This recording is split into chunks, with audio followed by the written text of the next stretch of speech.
Hey guys, how's it going? 4 years ago, almost, I created a fanfiction called What If Obi-Wan Never Followed Padme to Mustafar? And so here is part 2. Stay tuned for the full video where I'm going to compile both of the episodes into one long one, and I'll be going along and continuing and finishing all of the endings to my part 2s that I never created, and some part 3s. Sorry for the long wait, but I hope you enjoy it. At an end, your rule is Emperor. Palpatine's eyes darted towards Skywalker as he stood next to Yoda and Obi-Wan. Skywalker, the power you seek cannot be learned from the Jedi. You trusted them. They betrayed you. I trusted you, and you manipulated me. You took my pains and my desperation to mold to do your bidding. Anakin, please, don't be a pawn in their game. It is not I who am using you. I am merely setting you free from the shackles the Jedi have given you. I've taken the lives of those I fought alongside, and I can't take it back. There's only one life left to take. Anakin flipped over Yoda and Obi-Wan, igniting his lightsaber and aiming his blue plasma blade down at Sidious' head. Yoda and Kenobi immediately followed suit, jumping after him to join the fight. As usual, Anakin didn't wait for the others. Sidious scowled at his apprentice's betrayal and sent him a wave of lightning, to which Anakin deflected and landed down beside Sidious by his right shoulder. As the Sith Lord, Emperor of the Galaxy, spun like a whirlwind backwards, away from the three Jedi. There was something different about Anakin. His energy wasn't that of a pure Jedi anymore. No, far from it. Sidious's insidious missions that he ordered upon Anakin had dipped the Golden Chosen One into the heart of darkness, where his once pure soul shone as pure as the core of his saber, now harvested in the pain of suffering of all of those that he had betrayed. Anakin was more powerful than Sidious ever anticipated, his abilities increasing with each swing, and this brought a smile to Sidious's face. This nanosecond of an observation almost cost Sidious his life, as Yoda moved in with immense speed, his small stature granting him the ability to move as a green blur of fire. I shall have to weaken the link, Sidious thought to himself, if I am to survive. I am more powerful than all of them, but combined, this wouldn't be as simple as the Jedi Masters he had just terminated before Order 66 was given. These were the best of the Order. His ego wouldn't admit it, but he was glad that Master Windu wasn't here to join the match. Take out Kenobi, isolate the others, he thought. While Sidious delved deeper and deeper into the dark side, he moved so fast that only Yoda was able to track every single step. Anakin and Obi-Wan, albeit extremely powerful and versed with the Force, they saw him as a red blur of fire, and sometimes darkness itself, as if a shadow were moving at immense speeds, the red flares of his lightsaber whipping around. If they had ever taken any moment off of their training, they may not have survived this battle. Anakin, just like on the Invisible Hand, said Obi-Wan, implying to attack Sidious the same way that they fought Dooku, together. Palpatine remembered that battle, how he had promised Dooku to toy with Skywalker, while discarding of Kenobi, to allow Skywalker to capture and arrest him, all for their master plan of growing the Sith Collective. Anakin moved nothing like he used to. The powers that he has achieved using the dark and light sides of the Force balanced him perfectly, elevating every single ability he had. Before this moment, he had always seen a boy with tremendous potential. But how much could one run when their feet were locked together? This is what the Jedi had done to him. Now he was free. Anakin's abilities were soaring by the moment, teetering on Palpatine's. His furnace of a heart burned hotter than the fires on Mustafar.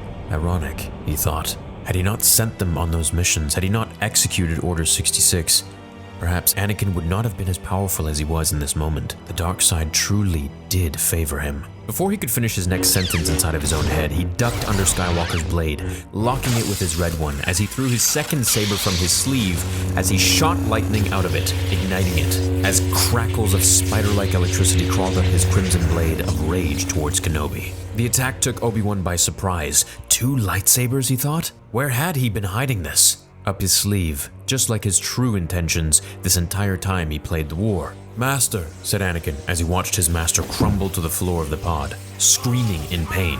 Yoda threw his saber between the lightning and held it there with the Force as he jumped off of a higher pod and bounced towards Palpatine, summoning Kenobi's saber to his little hand.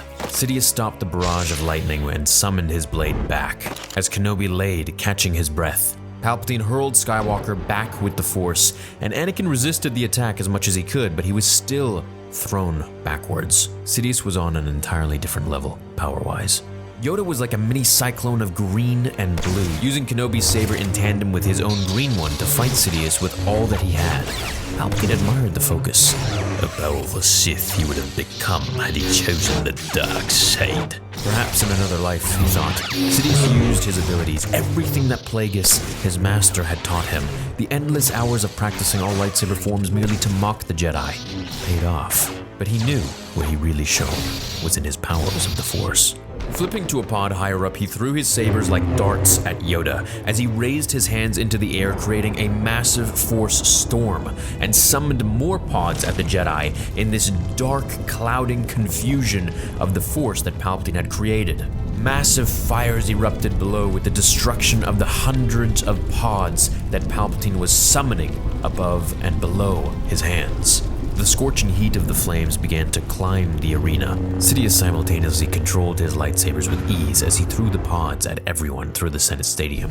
Yoda tried to counter, jumping from pod to dodge the attacks. Flipping around to duck the two lightsabers Sidious had thrown his way. He misplaced his footing and slipped to the bottom of the Senate floor, hitting pods on the way down. As he fell towards the fire, Yoda used the Force to propel himself away to safety. It's going to be a long climb up now. Anakin woke up, his head bleeding profusely from the fall. As he looked to Obi-Wan, who was now up and ready, jumping to fight Sidious alone, his robes still smoldering. Something in the moment felt different.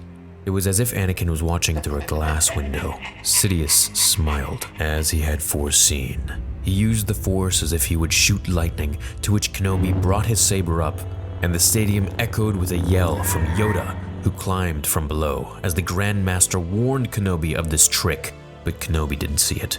The Emperor didn't use his infamous lightning. He used the Force to grab Kenobi with tendrils of invisible darkness, pulling him towards the Senate, as both red lightsabers turned on point and were summoned immediately towards Kenobi's back. Time stood still. This was it. Anakin found himself perplexed. Was this a trick in the Force? He thought to himself. Have you come to free us? The voice came from inside his own head, but also from every corner of the arena. It was the little boy from Tatooine. It was Skywalker. I think you have. Why else would you be here? The voice spoke to him, but it was meant for Qui-Gon in what seemed like a lifetime ago. Anakin couldn't believe it. It was as if his younger self, the slave boy who dreamed of returning to free all of the slaves, were speaking to his older self now. He was the slave. A slave to power and emotion, a slave to his thoughts and fears, a slave to Sidious. He let everyone down. Padme, his mother, the Jedi, and most of all, himself. A tear streamed down his cheek as he watched the scene paused in the moment of time. Perhaps it was a trick in the Force, perhaps it was his powers that were so immense in this drastic moment that he was able to see things much more clearly, as if he was moving faster than time itself. Anakin had spent his entire life a slave to Watto, a slave to the Jedi, a slave to his own emotions, to his fears, a slave to love, and now a slave to the dark side. A slave to one person who manipulated him and played on his fears. All he wanted to do was save Padme, but it wasn't his choice to make. This selfish deed that he had done, that he had chosen for Padme, was the very thing that he swore to not become. This wasn't what he fought during the Clone Wars for democracy, for choice. He was the very thing he swore to destroy. And so in the end, the slave boy who dreamed of returning to free all of the slaves needed to free himself first, even at the cost of everything. A massive yell screamed from his soul and came out of his mouth, his eyes full of rage and hatred for the things he had done. The person he had become was so far from the person that little boy wanted to turn into on Tatooine. Orange and yellow filled his eyes once again. His thought to move was all that it took. The Force guided him. Neither light nor dark, just the Force itself. Anakin moved in an unrelated speed to time. Face to face with the devil, Sidious looked into the eyes of Anakin, as if they both were able to pause time. But yet, Sidious couldn't do anything about it. His creation, the apprentice that he so wanted all those years, had finally reached the potential that Palpatine had dreamed of. And as he stared into Skywalker's blue eyes, He noticed the tears streaming down his cheek as he felt Skywalker plunge his Jedi weapon into his chest and through his heart. Sidious felt the blue blade burn into him, and at the same moment, Anakin lost his breath as the two red blades that Sidious intended for Kenobi ripped into his apprentice. Skywalker had sacrificed himself for his master. The slave was finally free. He broke the chains before him. Kenobi fell as time caught up and screamed for Anakin's life as Yoda watched in horror. It all happened faster than he could blink.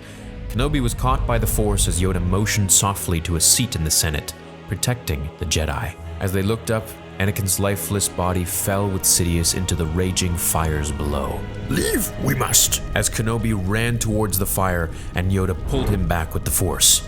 Kenobi, in a frantic rage, crying out for Anakin, almost broken and psychotic.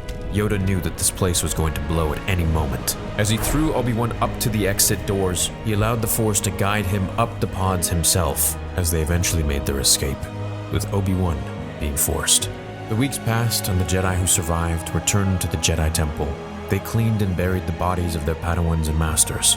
Padme, heartbroken, gave birth to Luke and Leia, and died in childbirth, as was her destiny. Without Anakin, she couldn't live. Her broken heart could not be mended without her other. Yoda and Obi-Wan took the children of Skywalker in, training them in the ways of the Force from birth. Their father, while having almost destroyed the entire galaxy in the name of love, so to speak, taught the Jedi something that they didn't think was possible. They learned Anakin's final powers were not because he chose the light side or the dark, but because he chose the Force itself. It was his choices that defined his side, not his abilities and powers. And through using so-called dark side powers, he was able to harness his abilities into deeds of the light, to defeat a greater evil. The Jedi Order would grow to be stronger than ever, immortalizing the tragedy of Darth Vader, that no matter how dark one's path, it's never too late to turn back to the light, honoring the story of Anakin Skywalker, the chosen one who brought balance to the Force. Hope you guys enjoyed this fanfiction. I also hope that you enjoyed this ending. For me, endings are pretty tough to do, and that's why I have a lot of unfinished fanfictions, because I find it quite easy and comfortable to create stories from scratch and fanfictions, from just by typing. A story will create itself. But when it comes to the conclusion, when it comes to the ending, I usually have a hard time because I contradict myself and I doubt myself on which ending is really the best. But I'm pretty happy with this one. I just chose one and I said, nope, this is the one we're going to do. It's going to be tough, but not everything needs a happy ending. So this is the one that we get for this one, and I'll be going on and continuing all of the other fanfictions that I never finished because it's time. So thanks for being patient. Leave a like on this video if you enjoyed it, and I hope you enjoy the bit of extra production value on these where I have some of the images actually photoshopped properly to match the scene and tell the story a little bit better, so that you can escape with me to a galaxy far, far away just a little bit more. Thanks so much for your time today. I hope you enjoyed it, and I will see you in the next video. Until then, remember, the Force will be with you, always.